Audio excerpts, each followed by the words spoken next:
अरे गए तुम चारों, जल्दी चलो, बहुओं को शगुन देने के लिए जाना है। अरे माँ आ गए, बस चलिए, गाड़ी तो कब की तैयार है। भैया आप सब लोग भाभियों को शगुन देने के लिए जा रहे हैं, मैं भी चलूं क्या? जब से आपका रिश्ता तय हुआ है मैं एक बार भी अपनी होने वाली भाभियों से नहीं मिली हूँ। अरे ये भी कोई बोलने की बात है, हम सब बाहर इंतजार कर रहे हैं, तुम जल्दी से तैयार होकर आ जाओ। तुम चारों का दिमाग तो नहीं खराब हो गया है? तुम चारों को अपना रिश्ता तोड़वाना है क्या, जो अपनी इस काली बहन को अपने साथ ले जा रहे हो? और तुझे 4 अमीर देवरानियों ने दी गरीब बहू को ब्यूटिशियन फैसिलिटी। रोमा रसोई में खाना बना रही होती है, तभी उसकी सास आती है। रोमा बेटा, आज हमें बड़ी बुआ के यहाँ जाना है तो तू अच्छे से तैयार हो जाना, और हाँ थोड़ा मेकअप भी कर लेना, वरना हर बार की तरह सब तेरा मजाक ही उड़ाएंगे। ठीक है मम्मी जी, मैं तैयार होकर आती हूँ, फिर थोड़ी देर में चलेंगे। रोमा खाना बनाकर अपने कमरे में चली जाती है। तैयार होने के लिए शीशे के सामने खड़ी होकर अपने ऊपर साड़ी लगाकर देखती है। अरे यार क्या पहनूं, कुछ समझ नहीं आ रहा, कुछ भी पहन लूं सब लोग मेरी बेइज्जती ही करते हैं, ऊपर से मेरा रंग भी काला है, मेकअप करूंगी तो ऐसा लगेगा मुंह पर पेंट लगा लिया हो। रोमा लाल कलर की साड़ी फाइनल करके उसे पहन लेती है और मुंह पर चटक लाल लिपस्टिक और मोटा मोटा काजल लगाकर नीचे आ जाती है। चलो मैं तैयार हूँ। अरे रोमा ये क्या हाल बना है, एक तो तुम्हारा रंग थोड़ा हल्का है और ऊपर से इतनी लाल चटक साड़ी पहनकर आई हो। रोमा अपने पर थोड़ा ध्यान दिया करो। यही अच्छी लग रही है, इसके अलावा सारे लाइट कलर हैं, वो मुझे अच्छे नहीं लगे। वैसे भी आप पहले मुझे कितना प्यार करते थे, अब आपके पास ना मुझे देखने का समय है ना मुझसे बात करने का। चलो ये फालतू की बात छोड़ो और चलो। अब चलो भी, देर हो रही है, कहाँ दोनों बातों में लगे हो। सब लोग बुआ जी के घर पहुंच जाते हैं, जहाँ पर रोमा एक तरफ अपनी सास के पास बैठी हुई होती है, तभी बुआ आती है। अजय रोमा, अब तो 21वीं सदी चली गई, फिर भी तुझे अब तक मेकअप करना नहीं आया। देख मेरी बहू को, ये सारा मेकअप इसने खुद घर पर किया है। रोमा की सास को बुरा लगता है, तभी वो कहती है, कोई बात नहीं दीदी, मेरी रोमा बहुत सीधी है, लेकिन घर के काम में इसका कोई मुकाबला नहीं। और मुझे ऐसा लग रहा है कि आपकी बहू शायद घर के काम में थोड़ी कमजोर है। देखो अभी तक ये 4 लोगों के लिए खाना लगाकर नहीं ला पाई, मेरी रोमा इतनी देर में पूरे परिवार को खाना खिला देती है। बुआ जी का मुंह बन जाता है और वहाँ से चली जाती हैं। कुछ देर बाद सब लोग खाना खाते हैं और वहाँ से चले जाते हैं। सास घर जाकर कहती है, रोमा बेटा, तू बुआ की बात का बुरा मत मानना, तुझे तो पता है सारी बुआ एक जैसी होती हैं। नहीं मम्मी जी, अब तो मुझे कितने साल हो गए, वैसे भी यही बातें मैं हर जगह सुनती ही रहती हूँ। पर बेटा तुझे भी ये सारी चीजें सीखनी चाहिए, समय के साथ सब बदलते हैं। माना तू गाँव से है, मगर गाँव वाले भी आजकल बहुत ज्यादा आगे निकल रहे हैं। मम्मी मुझे इन सब की जरूरत नहीं लगती, पर आप कह रही हैं तो मैं इस बात पर गौर करूंगी। अगले दिन पड़ोस वाली सुनीता आंटी आती हैं, घर में आकर बैठती हैं और बोलती हैं, भाभी जी आज शाम को मेरे चिंटू का बर्थडे, आप सब लोग पार्टी में जरूर आइएगा। ठीक है दीदी, हम सब आएंगे। ये कहकर वो वहाँ से चली जाती हैं। रोमा बेटा, शाम को खाना मत बनाना, आज पड़ोस वाली सुनीता आंटी के यहाँ सब लोगों की दावत है, तो वहीं पर चलेंगे। जा तू तैयार हो जा। ठीक है मम्मी जी, मैं तैयार हो जाती हूँ। रोमा अपने कमरे में चली जाती है। तैयार होने के लिए रोमा अपने आप से बातें करती रहती है। आज मैं भी मेकअप ट्राई करती हूँ, मम्मी जी को मेरी वजह से कितने ताने सुनने पड़ते हैं। रोमा एक मैगजीन खोलती है और उसमें एक लड़की छपी हुई होती है जिसका मेकअप हुआ होता है। वो उसे देखकर मेकअप करना शुरू कर देती है। मुंह पर बहुत सारा व्हाइट पाउडर लगा लेती है, मोटा मोटा काजल लगा लेती है और ब्लश की जगह लाल लिपस्टिक भी गाल पर लगा लेती है ताकि उसके गाल लाल हो जाए। और ऐसे ही वो पड़ोस की पार्टी में चली जाती है। अपनी सास के साथ जैसी रोमा पार्टी में घुसती है, सब लोग उसे देखकर हंसने लगते हैं और एक औरत हंसते हुए कहती है, अरे सुनीता, तूने पार्टी में जोकर भी बुलाया क्या? ये सरोज की बहू मेकअप पता नहीं कब सीखेगी, आजकल सिर्फ खाना बनाने से कुछ नहीं होता, इन सब काम में भी आगे ही रहना पड़ता है। ऐसे ही और 3-4 औरत बात करने लगती हैं।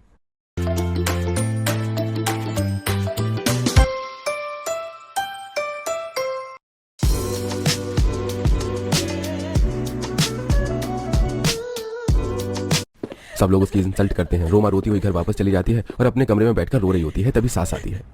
रोमा बेटा तू परेशान मत हो, धीरे धीरे तू सब सीख जाएगी, और आज जितना मेकअप तूने करा वो काफी अच्छा लग रहा था। मुझे माफ कर देना मम्मी जी, मेरी वजह से आपको भी इतनी इंसल्ट सहनी पड़ती है, मैं हर जगह आपका सर नीचा करवा देती हूँ। नहीं बेटा, ऐसे किसने कहा, तू तो मेरी प्यारी बेटी की तरह। चल अब चुप हो जा। रोमा अपनी तरफ से अच्छा दिखने की खूब ट्राई करती थी, पर उसे कुछ समझ ही नहीं आता था। समय ऐसे ही बीत गया और कुछ दिनों बाद उसके चारों देवर की शादी हो गई। एक साथ उसकी 4 देवरानी आई। शादी बहुत धूमधाम से हुई थी। चारों देवरानियां घर के अंदर आ गई। चारों का अलग अलग स्टाइल था, अच्छे अच्छे लहंगे पहन रखे थे और हेयर स्टाइल और मेकअप भी बहुत सुंदर लग रहा था। सास चारों बहू की आरती करने के बाद कहती है, बेटा ये तुम चारों की जेठानी है, इसका नाम रोमा है और तुम्हें इसका खूब मान सम्मान करना है। चारों देवरानियां रोमा को देखकर मुस्कुराती हैं और पास आकर चारों उसके पैर छू लेती हैं। अरे बस बस, मैं तुमसे इतनी भी बड़ी नहीं हूँ, तुम चारों मेरे गले लगो, तुम मेरी छोटी बहन जैसी हो। रोमा उन्हें पैरों में से ऊपर उठाकर गले लगा लेती है। चारों देवरानियां भी मुस्कुराती हैं।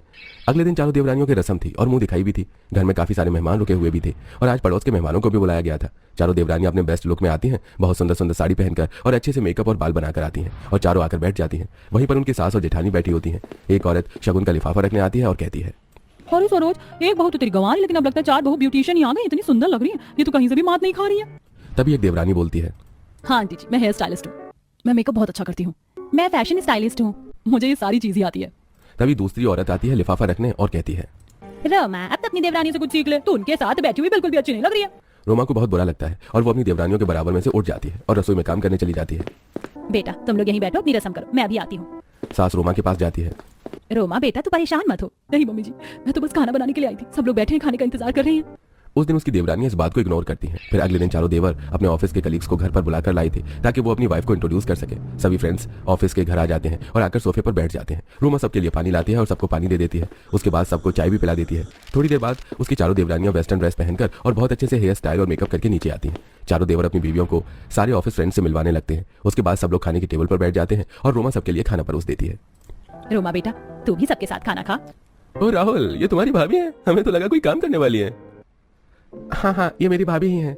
यार, आज के जमाने में इतना आउटडेटेड कौन रहता है? इनके तो कपड़े पहनने की और मेकअप की बिल्कुल भी सेंस ही नहीं है। आप ऑफिस का काम करने के बाद भी इन सब चीजों पर इतना ध्यान देते हो। अभी अभी मुझे ऐसा लगा जैसे आप ऑफिस फ्रेंड नहीं, पड़ोस वाली आंटी हो। सीमा का मुंह तोड़ जवाब सुनकर वहां मौजूद सभी ऑफिस फ्रेंड का मुंह बन जाता है। सब लोग खाना खाकर चले जाते हैं। रात को रोमा अपने कमरे में बैठी हुई परेशान हो रही थी। पता नहीं मैं क्या करूं, मैं जो भी कर लूं सब लोग मेरी बेइज्जती कर देते। क्या मैं इतनी बेकार दिखती हूँ? यश भी अब मुझ पर ध्यान नहीं देते। पहले मुझसे कितना प्यार करते थे, शायद मेरे रंग रूप की वजह से उन्होंने भी मुझे प्यार करना छोड़ दिया। पहले तो वो मेरे लिए बहुत अच्छी अच्छी चीज लाते थे, मुझे सरप्राइज भी देते थे, पर ये सारी चीज अब उन्होंने बंद कर दी है। लगता है मेरे रंग रूप ने मेरे प्यार को मार दिया है। तभी उसकी चारों देवरानी आती हैं। दीदी, जब से हम आए हम देख रहे हैं कि आपकी कोई ना कोई इंसल्ट ही कर देता है। दीदी, इग्नोर करने की बात नहीं है, हमें बहुत बुरा लगा। अरे कोई बात नहीं, सब तो चलता रहता है। तुम जाओ आराम करो, थक गई होगी। चारों देवरानियां वहां से चली जाती हैं। अगले दिन चारों देवरानियां रोमा के पास आती हैं। दीदी, आज हम बाहर डिनर पर जा रहे हैं, आप और यश भैया भी चलो। अरे नहीं नहीं, इनको तो टाइम ही नहीं है और मेरी वजह से तुम सबका डिनर खराब हो जाएगा। नहीं दीदी, आप ये कैसी बात कर रही हो? आपकी वजह से हम शर्मिंदा थोड़ी ना होते हैं। कोई बात नहीं, तुम लोग चले जाना। वैसे भी मेरे अच्छे ना दिखने पर तुम्हारी भी बेइज्जती हो जाएगी। दीदी, आपकी 4 ब्यूटिशियन देवरानियां यहाँ पर हैं तो आपको टेंशन लेने की क्या जरूरत है? मैं हेयर स्टाइल इतने अच्छे बनाती हूँ, सब लोग आपको ही देखते रहेंगे। और सिमरन मेकअप इतना अच्छा करती है, कशिश का फैशन सेंस इतना अच्छा है, तो आपको टेंशन किस बात की? अब आपकी फैशन और मेकअप की जिम्मेदारी हमारी है। क्या सच में? तुम लोग सच में मेरा मेकअप करोगी? हाँ हाँ दीदी, बिल्कुल। पर मैंने पहले खुद से मेकअप ट्राई करा था और सब लोगों ने मेरा मजाक उड़ाया था क्योंकि मेरा रंग काला है तो मेकअप अच्छा नहीं लगता मेरे ऊपर। अरे दीदी, आप क्या बात कर रहे हो? आपका रंग काला नहीं है, बस सांवला कलर है। और देखना, आज यश भैया आपको देखते रह जाएंगे। चलो ठीक है, अगर तुम चारों इतना कह ही रही हो तो मैं मेकअप करवा लेती हूँ।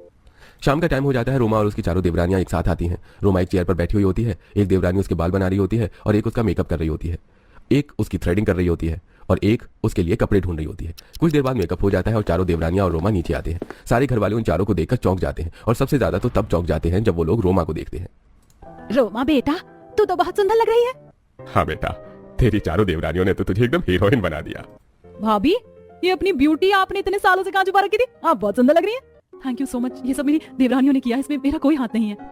वहां पर चारों देवर होते हैं और यश भी वहां पर आ जाता है और रोमा को देखता रह जाता है। फिर यश रोमा को साइड में लेकर जाता है और बोलता है, रोमा तुम तो बहुत सुंदर लग रही हो, आज तो तुमने कमाल ही कर दिया। थैंक यू, आप भी मेरे इस बदलते रंग रूप के कारण ही मेरे करीब आए हैं। नहीं रोमा, मैं बस काम में बिजी रहता था, वरना मुझे फर्क नहीं पड़ता तुम मेकअप करती हो या नहीं। मुझे बस अपनी पत्नी की सादगी और नेक दिली से प्यार है। मुझे माफ कर दीजिए, मुझे लगा सबकी तरह आप भी मेरे रंग रूप पर ही मरते हैं। नहीं मेरी प्यारी रोमा, ऐसा नहीं है। सब लोग रोमा को बहुत तारीफ करते हैं। तभी रोमा अपने पुराने दिन याद करने लगती है, जब उसकी बहन अकेले ही पार्लर चली जाती थी और उसको कोई नहीं पूछता था। वो हर पार्टी में सिंपल ही बनकर जाती थी और उसकी बहन कहती है, अरे दीदी, तुम्हें फैशन सेंस का कोई आइडिया नहीं है। पता नहीं आगे तुम्हारे ससुराल में तुम्हारी कैसे बनेगी, सब लोग तुम्हारी इंसल्ट करते रहेंगे। ये सोचकर रोमा की आंखें नम हो जाती हैं। उसके बाद सब लोग घर चले जाते हैं। कुछ दिनों बाद रोमा के मायके वाले उसे मिलने आते हैं। चारों देवरानियों ने उसे रानी की तरह सजाया हुआ था। रोमा अपने नए रूप रंग में उनके सामने आती है।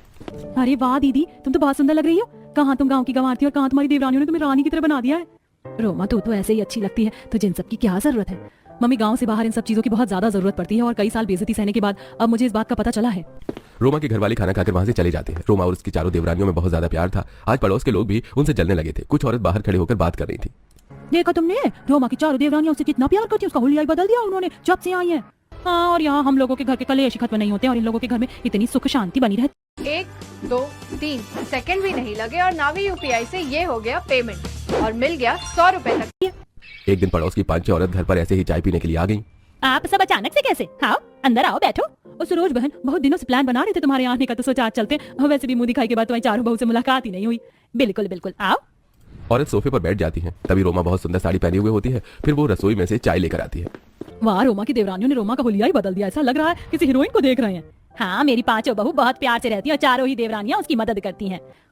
इस गांव की गंवार को तो इन्होंने कपड़े पहनना और मेकअप करना सिखा दिया, इसका तो ढंग ही बदल गया है। रोमा बेटा, चाय यहाँ पर रख दो और जाओ तुम यहाँ से। चाय रखकर रोमा बोलती है, हाँ आंटी जी, मेरी चारों देवरानियां ब्यूटिशियन है, तो ऐसा तो होना ही था। रोमा ये कहकर वहां से चली जाती है। अगले दिन रोमा की चारों देवरानियां बाजार से मेकअप का सामान लेने जाने लगती हैं। मम्मी जी, हमारा मेकअप का सामान खत्म हो गया, वो लेने जाना है। हाँ हाँ बेटा, बिल्कुल, तुम सामान लेने चली जाओ। कुछ दिनों बाद घर में प्रियंका के बर्थडे की बड़ी पार्टी भी है और तुम लोग तो पार्लर का काम जानती हो और खुद से ही सब कर लेती हो। अच्छा, प्रियंका दीदी की बर्थडे की पार्टी होगी घर में, फिर तो मैं अपनी सुंदर वाली ड्रेस तैयार रखूंगी। दीदी आपको मेकअप और हेयर स्टाइल की कोई टेंशन लेने की जरूरत नहीं है, ना कहीं पार्लर में जाने की जरूरत है। आपकी चारों भाभी यहीं पर हैं। ठीक है भाभी, मेरा बर्थडे वैसे भी बहुत स्पेशल होने वाला है। चारों देवरानियां एक साथ बाजार जा रही होती हैं, तभी सुनीता आंटी रास्ते में ही खड़ी होती हैं और उन चारों को देख लेती हैं। इन चारों की बात बन रही है और उस गंवार रोमा को ये बहुत प्यार करती है। इन्हें तो अभी मजा चखाती हूँ। सुनीता आंटी उन चारों को रोक लेती हैं और बोलती हैं, अरे रुको रुको बेटा, कहाँ जा रही है? और तुम्हारी वो रोमा कहाँ है? आंटी दीदी घर पर है, उन्हें कुछ काम था इसलिए वो हमारे साथ नहीं आई। तुम लोग उसे कितना प्यार करते हो, पर क्या वो भी तुमसे इतना ही प्यार करती है? आंटी आपका कहने का क्या मतलब है? रोमा दीदी भी हमसे बहुत प्यार करती है। ये तुम्हारी गलतफहमी है। परसों मेरी उससे बात हुई थी और मैंने कहा उससे कि तुम्हारी देवरानी तुमसे कितना प्यार करती है, तुम्हारा इतना अच्छा अच्छा मेकअप करती है, और जब स्वाई तुम्हारा हुलिया ही बदल गया है। वो मुझसे कह रही थी कि मेरी देवरानियां तो जबरदस्ती मुझे बिठाकर मेकअप करती है और मेरा मन भी नहीं होता, लेकिन मैं गरीब परिवार से हूँ, इस वजह से मैं उन्हें कुछ कह भी नहीं पाती और अपने मेकअप के सारे नए एक्सपेरिमेंट वो मेरे मुंह पर ही कर देती है, क्योंकि शायद उन्हें लगता हो कि पहले मेरी स्किन खराब हो जाए।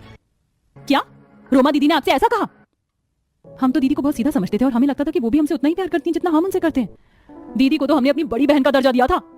चारों देवरानियां गुस्सा होकर वहां से चली जाती हैं। कुछ देर बाद बाजार से सामान लेकर घर आती हैं। चारों देवरानी बहुत ज्यादा गुस्से में होती हैं और वो रोमा से बात करना छोड़ देती हैं। देखते ही देखते 1-2 महीने बीत जाते हैं। सास और रोमा एक साथ बैठे होते हैं। बेटा क्या बात है, आजकल तेरी देवरानियां तुझसे बात नहीं कर रही है?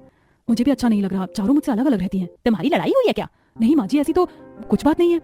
कुछ ही दिनों बाद प्रियंका का बर्थडे आ जाता है। सब लोग तैयार होकर आते हैं। चारों देवरानियां सबसे अलग दिख रही होती हैं। सुंदर सुंदर गाउन पहन रखे होते हैं। उन्होंने अपना मेकअप भी बहुत अच्छे करके नीचे आती हैं। रोमा का मेकअप कोई नहीं करता, न कोई उसकी मदद करता।